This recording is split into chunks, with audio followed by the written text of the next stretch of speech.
Elle connaissait la loi, elle appliquait la loi, mais lorsqu'un policier avide de pouvoir l'a interpellée et a refusé de reconnaître qui elle était, les choses ont pris une tournure dangereuse jusqu'à ce que le karma riposte violemment.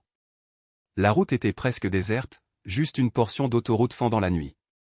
Les lampadaires défilaient, leur éclat se reflétant sur la berline noire élégante qui roulait paisiblement sur la voie de droite.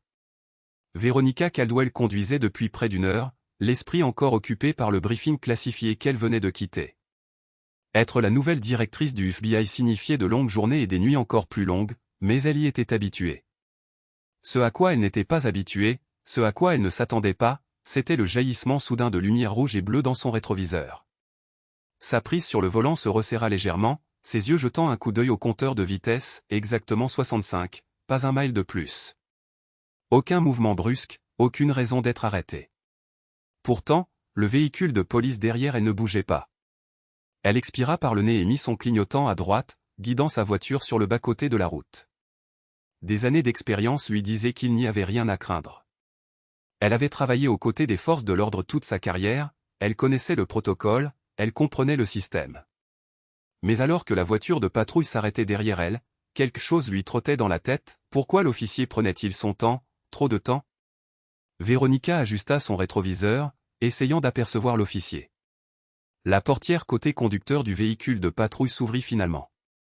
L'homme qui en sortit n'était pas quelqu'un qu'elle reconnaissait, ce qui n'était pas surprenant, elle n'avait pas l'habitude de connaître tous les policiers de l'État. Mais quelque chose dans sa façon de bouger, sa posture était rigide, presque agressive. Sa main gauche reposait sur sa ceinture, les doigts repliés près de son arme à feu, tandis que sa main droite balançait une lampe de poche de va-et-vient alors qu'il s'approchait de sa vitre. Elle appuya sur le bouton pour baisser la vitre et garda les deux mains visibles sur le volant. « Bonsoir, officier. » Sa voix était calme, professionnelle. L'homme la regarda de haut, la lumière clignotant sur son visage, trop longtemps, trop intrusive. Permis et papier du véhicule. Pas de salut, pas de raison pour l'arrêt, juste ça. Véronica retint un soupir. Ce n'était pas normal. Puis-je savoir pourquoi je suis arrêtée, dit-elle d'un ton neutre. L'officier mâchait son chewing-gum, la fixant un peu trop longtemps avant de répondre, permis, papier. Véronica ne bougea pas tout de suite. Ses instincts, les mêmes instincts qui lui avaient sauvé la vie plus d'une fois dans sa carrière, lui disaient que cela n'allait pas être une routine. Elle devait prendre le contrôle. Avant que la situation ne dégénère, elle parla prudemment, « Monsieur, je prends mon sac à main sur le siège passager. » Aucune réponse. Elle bougea lentement, sortant son portefeuille et présentant ses insignes du FBI ainsi que son permis de conduire. L'agent ne les prit pas. Ses yeux parcoururent la pièce d'identité puis remontèrent vers elle, son expression inchangée. « FBI, hein ?» Elle hocha la tête une fois. « Oui, monsieur. » Silence, puis, sortez du véhicule. Les mots n'étaient pas forts mais ils frappèrent comme une gifle. Véronica cligna des yeux. « Excusez-moi. » L'agent fit un demi-pas en arrière, sa main droite planant maintenant près de son arme à feu. « Sortez. » La tension dans l'air s'épaissit, pressant contre ses côtes. Il n'y avait aucune raison à cela. Elle avait suivi le protocole à la lettre, elle s'était identifiée, pourtant cet homme, cet agent, la traitait comme une menace. Véronica avait déjà vu cela, pas personnellement, pas comme ça, mais elle avait lu les rapports, elle avait vu les images. Elle n'allait pas devenir un autre titre de journal. Son pouls était régulier, mais son esprit passait déjà en revue ses options. Elle savait à quelle vitesse les choses pouvaient dégénérer. Elle savait aussi comment survivre. Mais avant qu'elle ne puisse décider de son prochain mouvement, la patience de l'agent céda. Il tendit la main vers la poignée de la portière et c'est là qu'elle sut que ce n'était pas juste un simple contrôle routier. C'était tout autre chose. Mais Véronica n'allait pas laisser la peur dicter ce qui allait se passer ensuite, car elle avait passé toute sa carrière à se préparer à des moments exactement comme celui-ci, et elle n'allait pas se laisser faire sans se battre. Le clic de la poignée de la portière envoya un frisson à travers le corps de Véronica, pas la peur, pas encore, mais une vive prise de conscience. Sa main gauche jaillit, s'agrippant à la poignée intérieure avant que l'agent Daniel Kiernan ne puisse l'ouvrir. « Monsieur, reçu. » Les, ordonna-t-elle, sa voix ferme mais mesurée. « Vous sortez du protocole. » Kiernan ne bougea pas. Au contraire, sa prise sur la portière se resserra, ses jointures blanchissant sous la tension. « J'ai dit, sortez de la voiture. Elle pouvait l'entendre maintenant, le ton tranchant dans sa voix, le contrôle qu'il essayait d'exercer. Véronica avait déjà eu affaire à des hommes comme lui, des hommes qui confondaient autorité et domination, qui repoussaient les limites pour voir jusqu'où ils pouvaient aller. Mais ce n'était pas un bureaucrate assoiffé de pouvoir en costume. C'était un homme avec un insigne, une arme et un tempérament qui le rendaient dangereux. Elle resserra sa prise sur la poignée de la portière. Sur quel motif, agent? Pour la première fois, Kieran hésita. Ses lèvres s'entr'ouvrirent comme s'il cherchait désespérément une réponse. Mais au lieu de répondre, il fit quelque chose de pire, il fit un pas de plus. La lampe torche était toujours dans sa main gauche. Visait directement son visage, l'aveuglant à tout sauf à sa silhouette. Je n'ai pas à me justifier auprès de vous. Véronica ne scia pas. En fait, si. Le faisceau de la lampe torche ne vacilla pas, mais sa mâchoire se contracta, l'irritation remplaçant le peu de sang-froid qui lui restait. Madame, je me fiche complètement de savoir pour qui vous travaillez. Le rythme cardiaque de Véronica était régulier, maîtrisé, mais la réalité de la situation était en train de changer. Ce n'était pas seulement de l'agression, ce n'était pas seulement un flic qui outrepassait ses droits.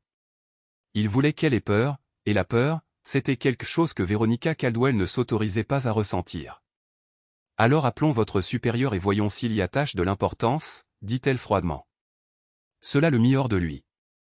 La lampe torche tomba et avant qu'elle ne puisse réagir, sa main libre s'abattit violemment sur le toit de sa voiture. Le coup soudain déchira la nuit, un son aigu et violent qui résonna le long de la route vide. J'ai dit, sortez. Pour la première fois, Véronica jeta un coup d'œil à son insigne nominatif, dit Kieran. Elle s'en souviendrait. Ses doigts la démangeaient d'attraper son téléphone, mais elle savait que tout mouvement brusque pourrait être mal interprété. Elle l'avait vu trop de fois, alors elle garda ses mains visibles et le toisa d'un regard qu'elle avait utilisé lors d'innombrables interrogatoires, un regard qui mettait un homme à nu, révélant sa vraie nature. Vous faites une erreur. Kieran laissa échapper un rire grave et sans joie. Non, l'erreur a été de penser que vous pouviez vous prévaloir de votre grade auprès de moi. C'est alors qu'elle le vit, le changement dans sa posture, la façon dont sa main droite tressautait près de sa ceinture. Il l'envisageait. L'air entre s'épaissit, et puis une deuxième voiture s'arrêta. Des lumières rouges et bleues balayèrent la scène alors qu'une autre unité de patrouille s'immobilisait derrière le véhicule de Kieran. Pendant un très bref instant, elle ressentit un soulagement. Un autre officier signifiait un témoin, cela signifiait une forme de responsabilisation. Mais alors elle vit qui en sortait, un autre officier blanc, grand, aux épaules larges, sans un signe nominatif visible dans l'éblouissement des phares. Kieran ne jeta même pas un coup d'œil en arrière. Cela lui dit tout ce qu'elle avait besoin de savoir. Ce n'était pas une aide, c'était un renfort. Le deuxième officier s'avança à côté de Kieran, ses yeux balayant l'un et l'autre avant de se poser sur Véronica. « Un problème ici ?» demanda-t-il. Kieran sourit d'un air suffisant. « Je gère juste une conductrice non coopérative. » Véronica resta silencieuse une fraction de seconde, pesant ses options. Elle était en infériorité numérique maintenant, et Kieran le savait. Le deuxième officier fit un pas de plus. « Madame, sortez du véhicule. » Pas la directrice du FBI Caldwell, pas même mademoiselle Caldwell, juste « Madame ». Elle avait déjà été dans des situations dangereuses, mais celle-ci était différente. Ce n'était pas une négociation délicate à l'étranger. Ce n'était pas une mission tactique qui avait mal tourné, c'était chez elle, et en ce moment, sa maison semblait tout aussi dangereuse. Elle inspira lentement, calculant son prochain mouvement, car si elle faisait le mauvais choix, ce ne serait pas elle qui rédigerait le rapport demain, mais eux. Véronica sentait la tension s'installer dans ses os, dense et suffocante. Le deuxième officier se positionna légèrement derrière Kieran, un signe silencieux de solidarité. Il ne s'agissait pas d'application de la loi, il s'agissait de pouvoir. Ses doigts reposaient sur le volant, son esprit calculant son prochain mouvement. Si elle refusait, il passerait à l'escalade, si elle obtempérait, elle serait à leur merci. Il n'y avait pas de bon choix. « Madame », répéta le deuxième officier d'une voix faussement calme, « sortez de la voiture maintenant. » Verrons. Ika expira lentement par le nez, son pouls régulier malgré les signaux d'alarme qui hurlaient en elle. Elle avait participé à des négociations où un seul mot de travers pouvait coûter la vie à quelqu'un. Elle devait garder le contrôle. Avec une lenteur délibérée, Elle tendit la main vers la poignée de la portière, gardant son autre main levée bien en vue. Kieran recula légèrement, lui laissant juste assez de place. Dès que ses pieds touchèrent le trottoir, l'air froid de la nuit mordit sa peau, amplifiant l'adrénaline qui brûlait déjà dans ses veines. Elle était vulnérable maintenant.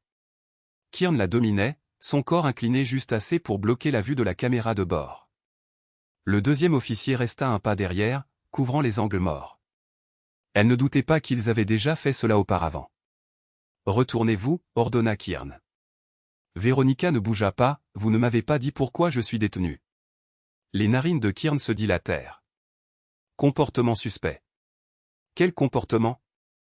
Il ricana, secouant la tête comme si elle n'était qu'un autre problème à gérer. Refuser d'obtempérer. C'était un piège. Refuser d'obtempérer justifierait l'escalade, obtempérer signifierait la soumission. Elle connaissait le jeu, elle avait lu les rapports. Et puis il lui saisit le poignet, trop fort, trop vite. Ses instincts se déclenchèrent immédiatement, son corps se déplaçant juste assez pour se retirer sans paraître agressive. « Retirez vos mains » s'écria-t-elle, sa voix déchirant la nuit. Kieran ne lâcha pas. Le deuxième officier fit un pas de plus. « Nous avons un problème ici. » La prise de Kieran se resserra. « Je crois qu'elle résiste. » Ces mots lui retournèrent l'estomac. Le deuxième officier tendit la main vers sa radio, ses lèvres s'entr'ouvrant déjà pour prononcer les mots qui avaient justifié tant d'escalades insensées auparavant. « Nous avons un suspect non coopératif. » Suspect. Pas citoyenne. Pas directrice du FBI. Juste suspect. Et puis l'arme fut sortie. Kieran n'hésita même pas. Sa main descendit à son étui, il en détacha la pression et, avant qu'elle ne puisse réagir, le canon était à quelques centimètres de son visage. Le temps s'étira, se déformant autour d'eux. Véronica avait été entraînée aux situations de crise.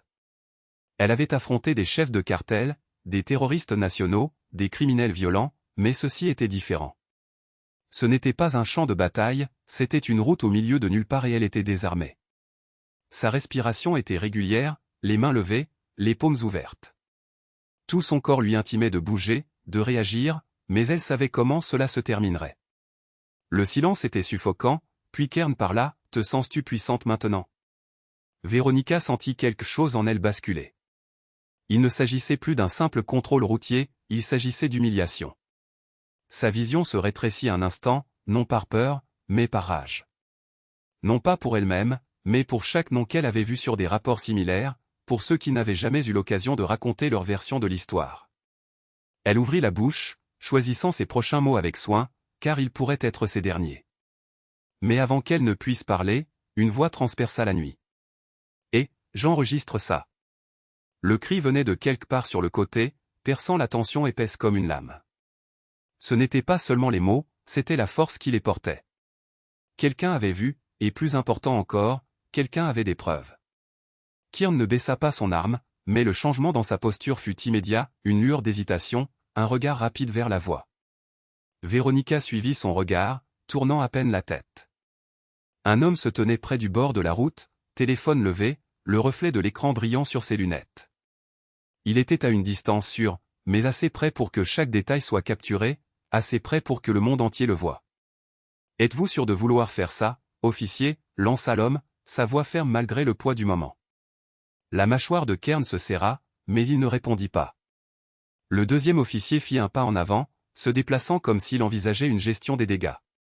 Il n'était plus en contrôle. Véronica le vit dans leurs yeux, le calcul, la panique qui pesait sur leur autorité. Il s'était senti à l'aise dans l'ombre, dans le silence des incidents non enregistrés, mais ceci était différent. Kieran expira brusquement, ses doigts toujours serrés autour de la poignée de son arme. Son prochain mouvement déterminerait tout. Véronica savait qu'elle devait insister, poser l'arme. Sa voix coupa l'air, plus forte qu'avant. Kieran ne bougea pas. Sa respiration était désormais superficielle, son esprit travaillait à plein régime pour trouver une issue. La radio du deuxième officier crépita, unité 47, statut A. Un autre battement de silence, puis de nouvelles sirènes, faibles au début mais de plus en plus fortes. Des renforts, mais pas ceux qu'il voulait. La prise de Kieran se desserra enfin, sa main s'abaissa légèrement, il ne rengainait pas son arme, mais ne la pointait plus directement sur elle. Il se tourna vers le deuxième officier, « Faites-le arrêter d'enregistrer. » L'estomac de Véronica se serra, elle savait ce que cela signifiait. Le deuxième officier se dirigea vers le témoin, une main cherchant quelque chose à sa ceinture. Non, pas cette fois. Véronica fit un pas en avant, sa voix plus acérée qu'auparavant. Touchez-le et je vous ferai personnellement accuser d'entrave à la justice. Cela l'arrêta. Pour la première fois, il y avait de l'incertitude dans l'air. La dynamique du pouvoir avait changé, même si ce n'était que légèrement. Les sirènes étaient plus proches maintenant, à quelques secondes. Kieran ne la regardait plus, il regardait au-delà d'elle, vers les lumières qui approchaient. Son esprit était déjà en pleine effervescence, cherchant une stratégie de sortie. Véronica connaissait ce regard, le désespoir. Et les hommes désespérés faisaient des choix imprudents. Elle avait quelques secondes pour s'assurer qu'elle sortirait vivante de cette situation, mais cela allait-il suffire? Les sirènes étaient maintenant assourdissantes, les lumières clignotantes rebondissaient sur le bitume tandis que plusieurs voitures de patrouille dérapaient et s'immobilisaient. Le témoin gardait son téléphone stable, le voyant d'enregistrement rouge brillant comme un œil imperturbable. Véronica n'osait pas bouger. Kieran tenait toujours l'arme, mais sa posture avait changé.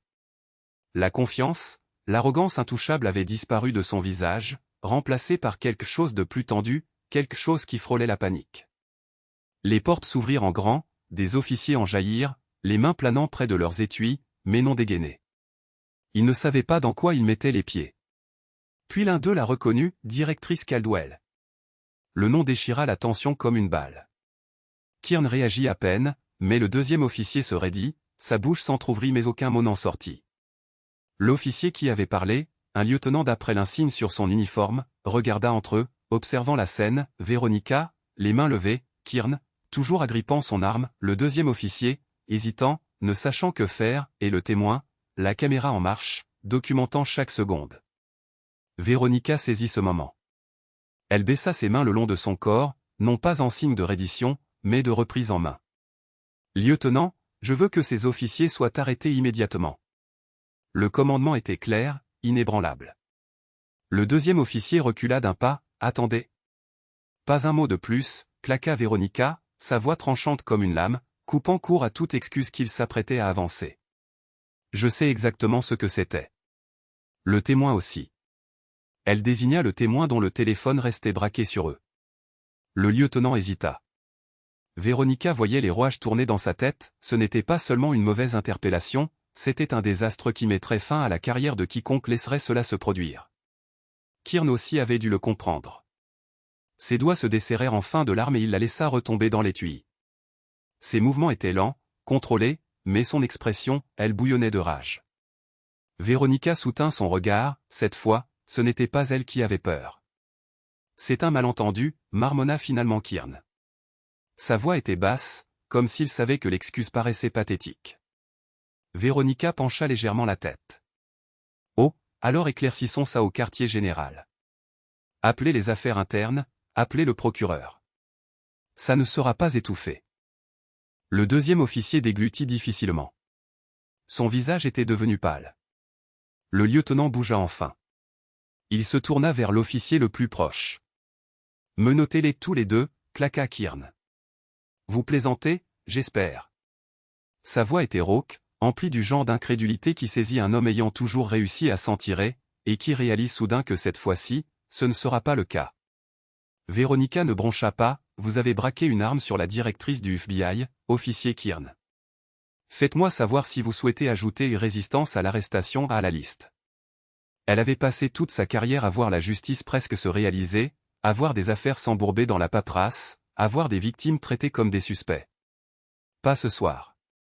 Kieran respirait encore difficilement quand les menottes s'encliquetèrent autour de ses poignets. Le deuxième officier ne résista pas. Il se contenta de fixer le sol, comme un homme qui avait enfin compris qu'il avait misé sur le mauvais cheval. Le lieutenant se tourna vers Véronica. « Directrice, êtes-vous ? » « Éloignez-les de ma vue, dit-elle d'un ton sec. Et juste comme ça, c'était fini, du moins pour cette PA. RTIE. Car Véronica savait que ce n'était pas seulement une affaire de deux mauvais flics, il s'agissait d'un système qui leur permettait de prospérer. Et elle n'allait pas laisser passer ça. Mais ce qui allait suivre était encore plus important que cette nuit. Les menottes au poignet de Kieran n'étaient pas seulement du métal, elles étaient le poids des conséquences, celles qu'il avait évitées toute sa carrière. Il se tenait raide, le visage tordu d'incrédulité, tandis que les officiers le conduisaient, lui et son partenaire, vers les voitures de patrouille qui attendaient. Il pensait toujours que l'affaire ne tiendrait pas. Véronica avait déjà vu ce regard. Des hommes comme lui se croyaient toujours intouchables, jusqu'à ce qu'ils ne le soient plus. Elle prit une lente inspiration, s'obligeant à rester posée. La colère ne lui servirait à rien maintenant, l'action, oui. Le témoin était toujours debout sur le bord de la route, son téléphone maintenant baissé mais toujours en train d'enregistrer. Son regard croisa. « Est-ce que ça va bien ?» demanda-t-il. Véronica hocha la tête. « Merci à vous. » Il hésita. « Ils font ça tout le temps, juste pas à quelqu'un comme vous. » Cela la piqua d'une manière inattendue, car il avait raison, ce n'était pas nouveau, elle avait juste le pouvoir d'y faire quelque chose. D'autres agents arrivèrent, certains jetant à Kern et son partenaire des regards à peine voilés de jugement. Le lieutenant qui avait pris les choses en main plus tôt revint vers Véronica. « Directrice Caldwell, » commença-t-il prudemment, « souhaitez-vous porter plainte personnellement ou ?» Véronica secoua la tête. « Ce n'est pas personnel, c'est systémique. Je déposerai un rapport officiel dès la première heure demain matin, et je veux que les affaires internes soient impliquées immédiatement. » Le lieutenant expira, se frottant la nuque. « Compris. » Elle n'avait pas fini. « Je veux aussi avoir accès à leur dossier disciplinaire à tous les deux. » Transparence totale. Le lieutenant hésita. Véronica le foudroya du regard. « Si vous pensez que je vais laisser ça s'enterrer, vous ne savez pas à qui vous parlez. » Silence, puis un accord réticent. « Je vais passer l'appel. » Bien. Parce que ce n'était pas juste une seule infraction routière, c'étaient toutes celles qui n'ont jamais été enregistrées. Les images firent les gros titres avant l'aube. À midi, le ministère de la Justice avait annoncé une enquête formelle. Kern fut privé de son insigne et inculpé pour agression avec arme mortelle. Son partenaire fut suspendu indéfiniment. Le département de police publia un communiqué public, une de ses déclarations de contrôle des dégâts soigneusement formulée, mais le monde avait déjà vu la vérité, et la vérité avait des conséquences. Véronica regarda la couverture médiatique depuis son bureau, les doigts joints sous son menton. L'histoire se répandait vite, et elle savait ce qui allait suivre, les appels, les conférences de presse, les manœuvres politiques de personnes qui feraient semblant de se soucier tout en souhaitant silencieusement qu'elle ait laissé tomber. Mais elle ne laissait rien tomber. Son téléphone vibra. Elle jeta un coup d'œil à l'écran, un numéro inconnu. Normalement, elle n'aurait pas répondu. Ce soir, elle le fit. Directrice Caldwell. Une pause, puis une voix familière, le témoin de cette nuit-là. Je voulais juste dire que j'apprécie ce que vous faites. La plupart des gens ne le feraient pas. Véronica se pencha en arrière, un lent soupir s'échappant de sa poitrine. La plupart des gens n'ont pas le pouvoir de. Une pause, puis doucement, mais moi, oui. Et pour la première fois depuis longtemps, elle ressentit quelque chose de proche de l'espoir. La justice ne se fait pas en silence. Elle se fait quand les gens refusent de détourner le regard. Assurez-vous de faire attention. Si cette histoire vous a touché, partagez-la. Parlez et ne laissez jamais la vérité rester inaudible.